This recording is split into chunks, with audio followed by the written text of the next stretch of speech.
done created a culture. This the innovative culture. Are y'all ready? Y'all ready at home? This is where we at right here.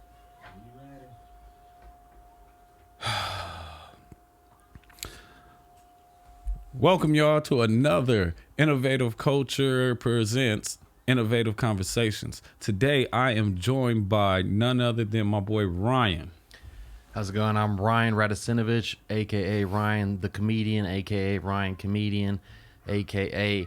Young John Stamos, a.k.a. the Great Nostradamus, a.k.a. the Grand Naughty Son.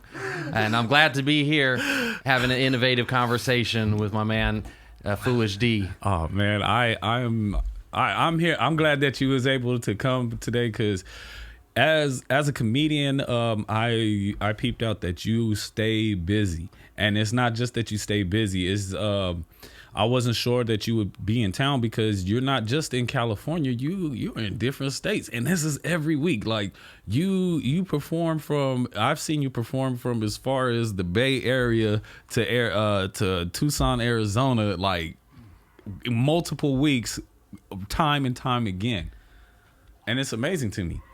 Yeah, I'm glad to just be at finally at that level where I can go on the road, and it's been really cool to go to different cities and do comedy for different groups. I've been farther east than Arizona. I went out to New Orleans last year, and so I'm still waiting to hit the East Coast, the Eastern Seaboard, but that's definitely 2022's goal to get out there.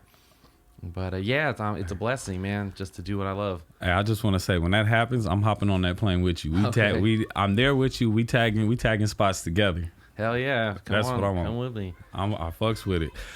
So let's jump right in it. Let's jump right into this because I have questions that I personally need to know, and I feel like you are the best person to offer advice because, like, how long have you been in comedy? First of all, I've been doing stand-up for 8 years, but prior to doing stand-up, I did improv and I did theater, and we did like comedic plays and dramas and all kinds of stuff. I started doing this like comedy stuff at 18. That's dope. That is dope. But stand-up though, 8 years, yeah. That's what's up. Strong. So tell me, what is the difference between, because a lot of people don't know, and I personally wouldn't really know to offhand, but what is the difference between improv and stand-up? Improv is improvisational comedic acting where you're given scenarios, actions, motivations, and you have to build the scene essentially. So you're coming up with all this off the top of your head, the relationship between you and the other person on stage, what you guys are doing, how you guys get along, and you're trying to get from point A to point B to wrap the scene up in the funniest way possible, like a conflict resolution kind of thing. So that's all. Like it just trains you to pick up on stuff fast and to read the other person really quickly and try to get to the punchlines faster. But stand up in its own it's a little more it's all writing involved. You know, we all write our jokes down, we practice them, we switch up the order, we add tags, we play with stuff on stage, and it's this giant work in progress. It's this piece of art that you just keep working on. You get more jokes, you get a longer set. You just keep at it. You take stuff out. You put stuff in. It's this journey really. Stand up compared improv is cool, but stand up when I started doing it, I was like, man, this is it. Yeah, this is really something that can allow you to express yourself completely.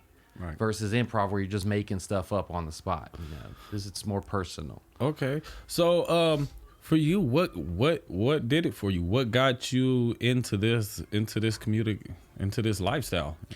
Stand-up comedy at the beginning is just my homies told me I was funny, and they're like, "Why don't you do your impersonations on stage?" And I was like, "Well, I never really thought of it like that. I always thought maybe I'll just plug into some theater troupe and I'll be like a Will Ferrell type actor. I could do impersonations. I could act funny." But I didn't, I never thought I could bring it to the stage. And then one day, in 2008, I got on Craigslist. I'm like, I want to try stand-up comedy. Wow. And like, when you're young, when you're 23, you still have friends. They still show up to your shows. You're interesting. You know, they're like, oh, Ryan's got a show. It's in Hollywood. It's in the basement of the Ramada Inn, which I think now is a Hollywood hotel. And I started from the bottom. Now I'm here. That's I what I'm literally talking started about. from sub level in the basement. And it was cool. There was like 30 people at the show. I experienced my first heckler. They were from Australia. An Australian accent, something like I was like, shut up, mate, before I put your baby on the barbecue. I'll put your baby on the barbie and then I'll feed it to a dingo. Oh shit! I You roasted these are not Australians. lying. You can do impersonations. Yeah, I got That was pretty damn good. impersonations. That's the thing that got me into it, because I did voices in school and make everybody laugh, and we would be roasting each other at lunchtime, just doing the Yo Mama battles and stuff like that. Got me into performing in front of people, and that rush of getting people to laugh at your jokes and at your thoughts. That's So when you crazy. experience that, that's kind of like a drug into its own. The laughs are like I don't know, you get something out of that. Right, and that's why I got into it. Well, that's part of the reason why I got into it. For me, people since I was in high school many moons ago, they would be laughing at me. I would do funny stuff just for no fucking reason, like no reason at all. I would do something funny or just because I was bored at times. And so people would tell me like, "Oh, you need your own TV show, or you should be a comic somewhere." And if it wasn't for like really DJ Punch, like, you know, saying, "Yo, you need to start doing comedy. You need to start doing stand-up." And then it was like, I'm not going to say it was just him, because it was an event. It was a few things like him. It started with him saying that. Then my girl getting behind it.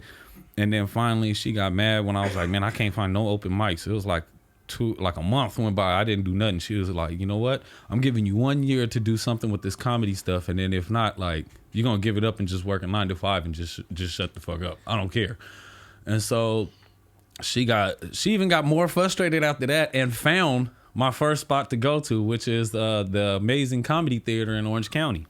And to this day, like, I still go. Well, I was going there until this whole COVID thing jumped off. Yeah. Tell me more about the Amazing Comedy Theater, because I want to jump in on this one after you're done. I'm waiting for them to open because I want to go back. That is like Me my too. home spot. That is my home I'm spot. glad you I like met a that lot of spot. people. I met a lot of people there that I'm still friends with. So that's how it started off for me. And and that happened last year. And not to mention for I forgot, for some radical ass reason, me and my girl went to a comedy show, and I know I'm gonna mess up this dude's name. It's Tamor, some light school comic dude with freckles on his face. He's famous on Instagram. It was him and France Cautious that I talked to after the show, and they both like kind of pushed me into it. So it was like, all right, that was my push. I started doing things, making friends, and it took off for me from there. That's cool. I can say the same thing, because the Amazing Comedy Theater booked me on a show, and they made me sell tickets. They're like, "You're going to give you this amount of minutes for this if you sell this many tickets." So there was a dispute, and I said, like, all right.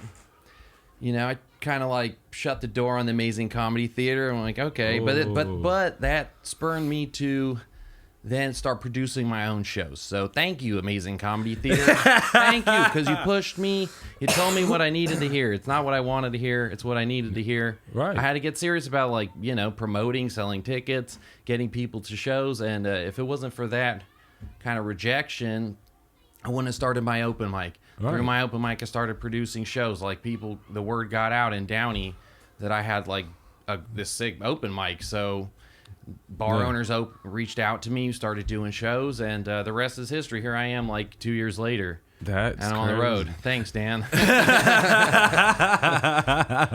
And it's crazy that you're not like more sour about it, because I know people that, oh man, fuck that place, man. No. Yeah. It was meant to be. It really was. It was a blessing in disguise. See, and then I feel coming into this comedy thing, like a lot of people don't look at it like that.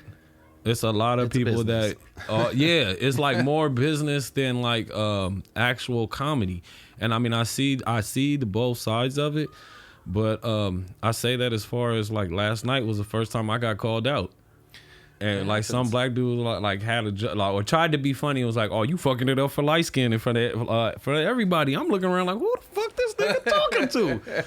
But I didn't take it bad because I was like, all right, whatever. Like I gotta look at myself.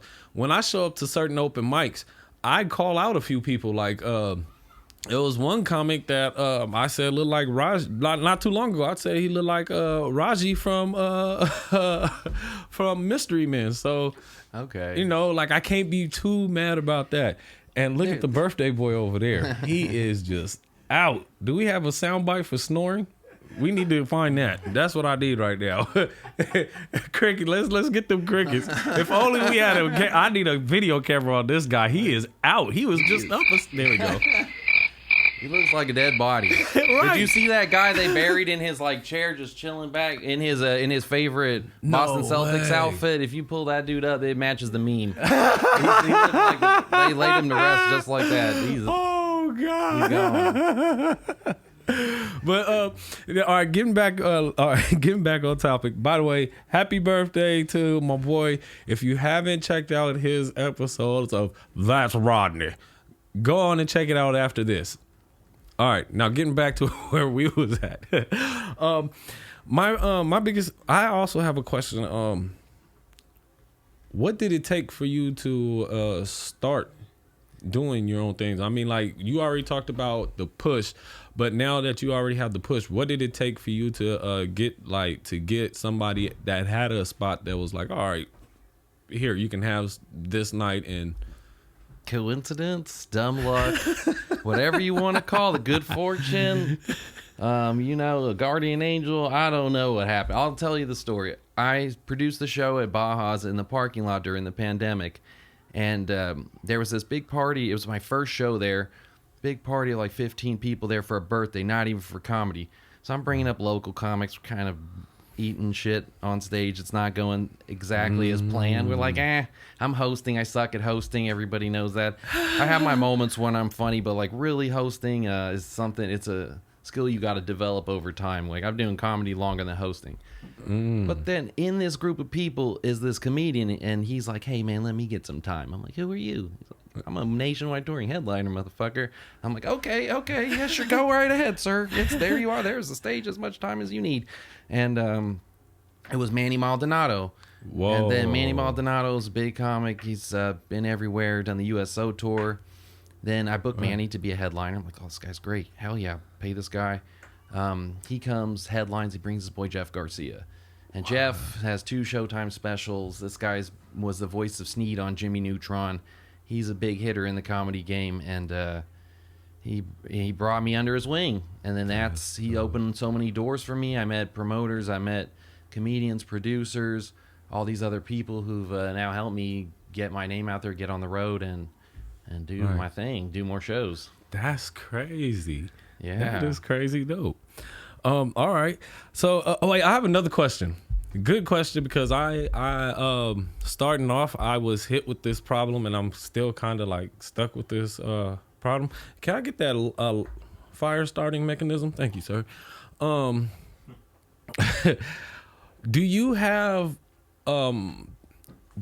people that kind of like get on you about the content of your jokes as far as like using curse words?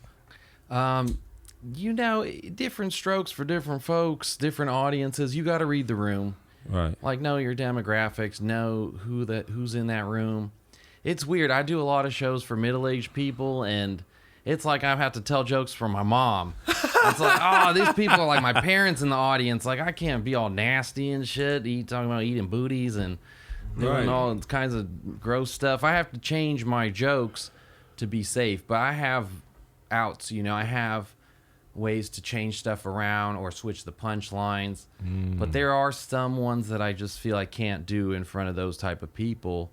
And in one of them being like my calling card joke that I love a lot, my role-playing thing that I do on stage, and that involves a bunch of impersonations, so I got to throw that out of the window, and I switched to storytelling mode, which is normally better for the older audiences. Right. They like that stuff. So yeah, I had kids in the crowd. Fucking amazing comedy theater, dude. There's a bunch of teenagers and old people. I'm like, crap, this eating pussy joke's not gonna work. I'm gonna say this is how Robert De Niro eats a fucking Tootsie Pop, and I just do the face.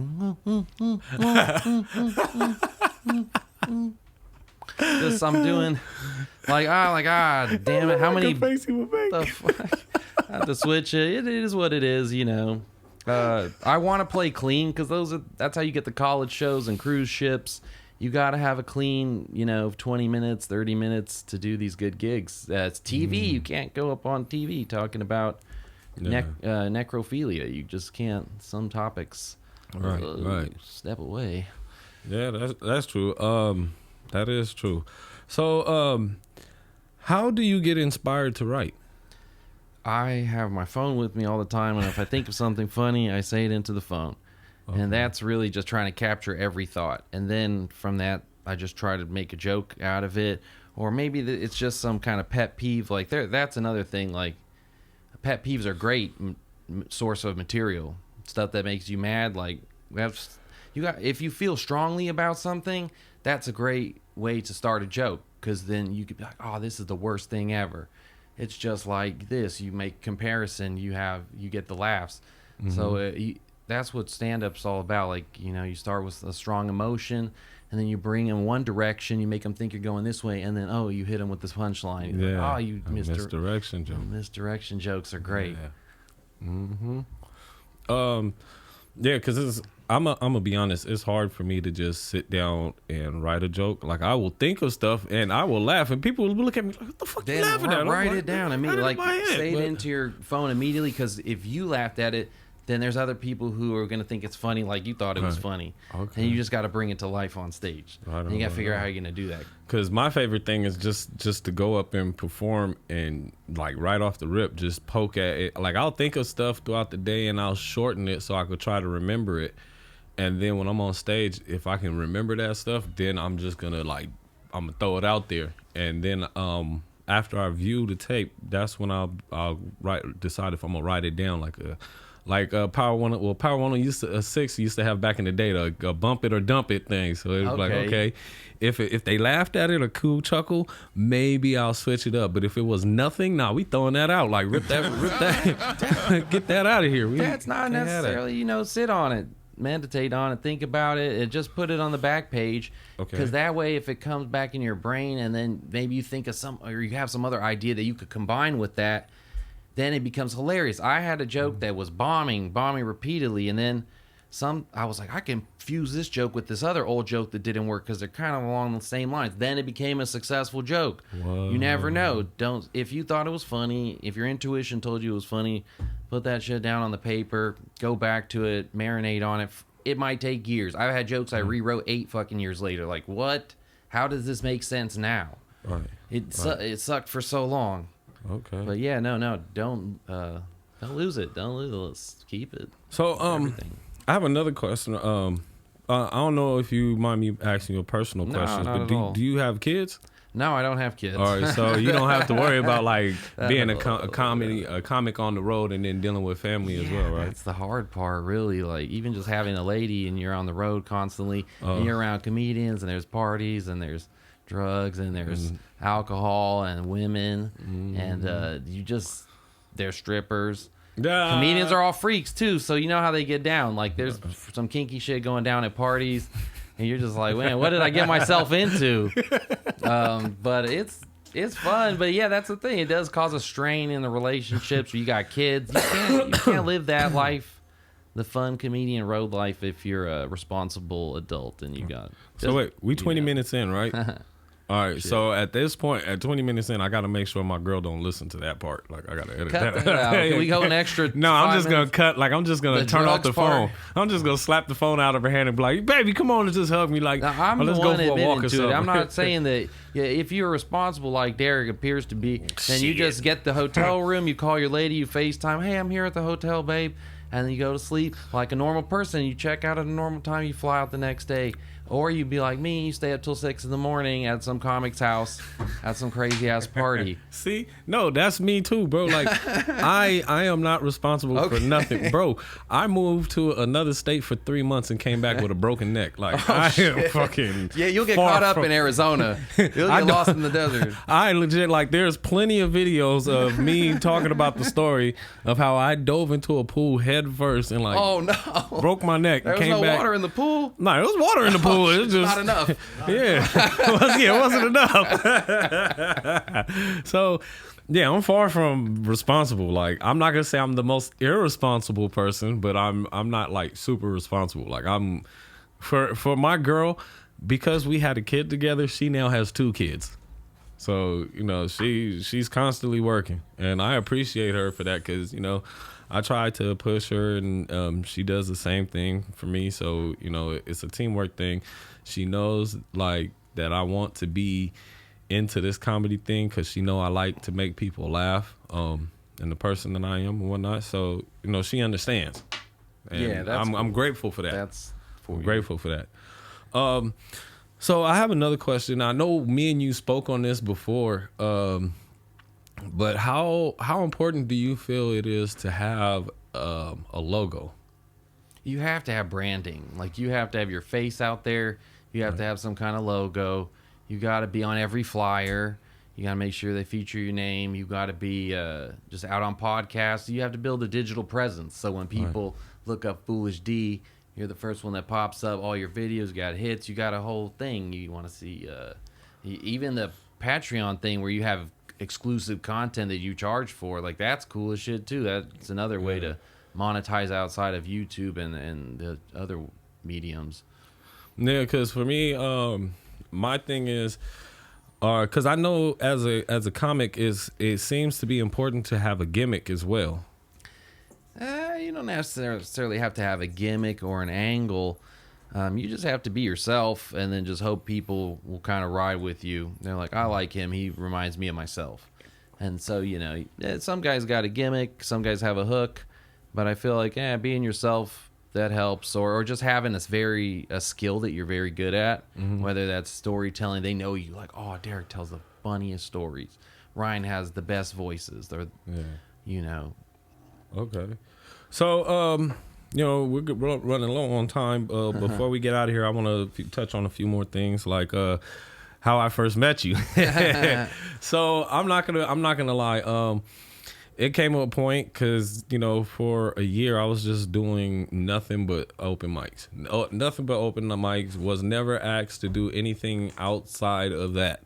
So it was one day I had to talk to myself. I said, you know what? Fuck it. I got a family to feed, and if this is what I want to do, I got to, like, move like this is what I want to do. So ultimately what I ended up doing was like having a talk with myself and just saying, you know what you need to be doing is being friends, like going on your friends page and seeing who they're friends with and what their friends are doing. Because if their friends are doing something and you are friending them, chances are they might say, hey, there's an open spot for a show. Who needs it or who wants it? Which one of my comedian friends want it? And coincidentally, I ended up coming across your page, and I started looking at all the events that you have done, and I'm like, damn, this is crazy. This guy is, and like I said before, you are like from anywhere in California to Arizona, and then doing shows all the way back. Like, you're doing shows up there and doing back all in 1 week, and doing it like constantly, week and week again. Yeah, I just came off the road. I was in Vegas, last 2 nights, and I'm going to Arizona on the 20th through the 22nd. So see, I'll and be that's out what there I'm talking about. Phoenix again, and then Austin in September, and I'm just trying to keep it going, keep the party going. Yeah, and that really impressed me about you. Just because, like, you're an artist, because I look at all comedians and music writers and rappers and singers as artists. We're all artists of a certain trade, and as an artist, you stay busy, you stay moving, and that's what I also wanted for myself. So I was like, you know what? Let me see. There was just one day I worked up the courage to even ask you, like, yo, do you have any open slots for a show? Because I would love to be a part of it. And so, yeah, he was like, yeah, I got something. And it was in Downey, so I'm like, shit, that's like walking distance from the house. Cool. Oh, perfect. And man, I was grateful for that ever since. And I've still been watching you and like stuff that you post, and it's like, bro, for number one, for having no family, I'm jealous because you're living a fucking awesome life. Okay, like I wish I can get up and take off like you. You know what I'm saying? Yeah, it helped to have a hybrid too. I got an economic vehicle. I'm out there. They're like 40 miles a gallon. Yeah, Lancaster, I'm there. Bakersfield, I'm there, dude. See? Yeah, cost me very littles. But I also want to say, like, you have also motivated me to also want to go out of state and do stuff, because like twice a year I drive out to Utah to get my oldest daughter, and now I have a goal. Because of you, I have now a goal that I want to set up a show out there. So when I go, before I pick up my daughter, I want to go hit a show, make everybody laugh, and then slide out there, grab my daughter, and then just drive back. Yeah, that's what you should do. And yeah, that's what I want to like really start doing. And it's, you know, I just want to, just say, just because you have been doing your thing, it motivated me to just start reaching and doing more. Yeah, you have to. To touch on what you said earlier, yeah, you got to be prolific. Like Salvador Dali, he was a painter. He painted something every day, like twice a day. He just constantly was painting. And if you think about your favorite comedians, they're doing an hour a night, sometimes 2 hours a night, 6 nights a week. So that's, think of the minutes. And then you're only doing 5 minutes at a time at an open mic or a 10-minute spot. You got to add up your minutes and try to get on their level, because every day they're prolific. Every day they're dropping an hour, fucking with their sets, trying new stuff. And if you want to be at that level, you have to try to get the minutes, like to get the time in, get the reps in at the gym, right? And have those longer sets. Push yourself towards longer. You did 12 minutes, and it was funny. And I'm going to give you 12 minutes again next week. That. So yeah, and you'll probably go on last. Yeah, I ain't worried about it, man. All right, I'll take whatever you give me. Yeah, because you did a long set. So like most comics start crapping out at like the 8-minute mark or the 10-minute mark. They don't, but I was like, oh, he's going strong. Oh, I can honestly tell you, like 12 minutes was like, it was like, for a lot of people, I know that's long, but for me, it's not, because man, you can ask Cool Ass Cam. He got it on camera where I've sat in here and freestyled 30 minutes. Okay, just went cool. 30 minutes strong, just just and had fun with it. It was like, oh, that was 30 minutes? Like, damn, I thought it was 15. And he was like, nah, man, you did a little over 30. I think it was like, 34 minutes or something like that. So, yeah, like I said, it's not the attention for, like, I love the attention, yeah. But I just love being, like, right there, just sitting there doing my thing and just kind of like telling my story or telling a story in some way. Yeah. In fashion. It's the best drug. I swear. It's like, but one more question. How important do you think it is to have friends in this? You in this have world? to. It's a long game. Comedy, you're gonna see these people for a long ass time. You're gonna keep seeing them. They're not going anywhere either. This is your competition, but they can also be your friends. Like at first, I was highly competitive. I had to think I was the best, be the best, and just be cocky as fuck. But then I took a little break from comedy. I took like 2.5 years off. And when I came back, I was like, you know what? I need to drop that competitive bullshit. I'm 30 now. I'm in this for the long run. I'm not going to be the next, Pete Davidson or young, cool guy, college age comedian. That time has passed. So now from 30 till whenever, I retire, I'm going to be doing the comedy. So I got to be cool with people. I got to collaborate. I gotta show up to other people's show as just to be like, hey, I came out to support. Yeah, just be cool, and then you'll see, like, you grow relationships and you help each other out. You build a network. You got shows now, and you stay busy. That's what it's about. That's what's up. So, real quick, do you? I want to know. I know the people want to know. Coming up. What shows do you have coming up? What do you have coming up? Tonight I will be at Baja's in Koreatown. Yes. With headliner Brent Taylor from Revolt TV and from the All Deaf Comedy Jam online thing where they roast me. Brent Taylor's headline and he's hilarious. Tomorrow we got man, I don't even know where I'm at half the time. Tomorrow, no, what am I talking about? Jerry Garcia, Pomona. Check me out in Pomona. I'm out there with Jerry Garcia and a bunch of other hilarious comedians, Jimmy Calloway, Patrick Lopez, and more. Sunday, That's I right. might be at the Lexington with the homie Ruben Bouillon and Stephen Briggs. I will be there at the too. Okay, I'll see you at the Lexington then. Yeah, and then, I will be there too at 8. I'm in Phoenix on the 20th through the 22nd. Check my IG. We're doing a show, Gus's Pizza, on the 22nd. Check that out. That's in West Phoenix. And yeah, I'm all over the place. So follow me at Ryan Comedian on Instagram. I'm out in these streets doing comedy every night, so I'm easy to find, really. Right. Come watch me at an open mic. I'm funny there too. Shit. Follow me literally, like follow me home and shit. Like, follow me home. You want to give me some gas money and shit? Like you want to look through my bedroom window? I don't do OnlyFans, but if you want to like just chill and be my sugar daddy or sugar human, whatever, sugar lady. I need money, just you want to just cash at me right now? No, I'm just kidding. Don't stalk me, really don't. That would be kind of cool though. Right, I mean, right, just for right. like a minute, like, damn, this person likes my jokes that fucking much, dude. Fuck yeah, dude, I'm doing something right. That's right. That's right. And as always, you can find me anywhere and everywhere. Phoolish Dee, PHOOLISH_DEE. I am going to be. Where am I going to be? I'm going to be in Compton with my boy Tony Baker. Nice. Tomorrow off of Wilmington, and then Sunday, like you said, we're gonna be at the Lexington. I'm on at like sometime after 8. And then the 14th again with you. Were we in Downey? Yep, Downey. All right. See, look, before we go, it is my personal goal to work up to get a spot over there in Wilmington, because you be holding it down off of Wilmington too. Oh, and I know some hitters. If you're a real hitter, you on Yeah. Wilmington. So I'm working my way up to get that spot one day. Yeah, someday. That's a good spot. I'd just say find a place that you could bring out your own people, your own crowd, and your friends. Because like Downey, it helps me a lot. Like I call out my high school friends, and I'm good. I'm good for a few tables, Yeah, and that's what it was for me too. So that's you want to show that you bring all people. my peoples, all my family from the innovative culture.